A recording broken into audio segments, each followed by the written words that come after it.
কি রে রতন, কতক্ষণ ধরে মাছ ধরছি কিন্তু একটা মাছ তো ধরা পড়ছে না।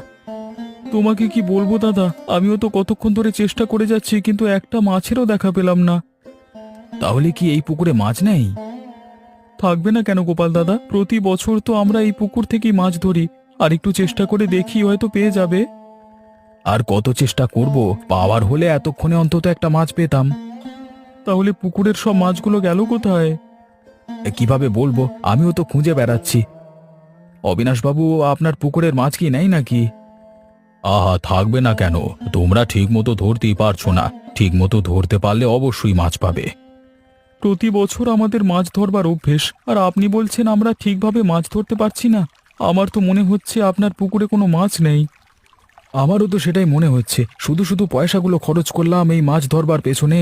এতগুলো পয়সা খরচ করে একটা মাছও পেলাম না। ধর, অবিনাশবাবু, আপনি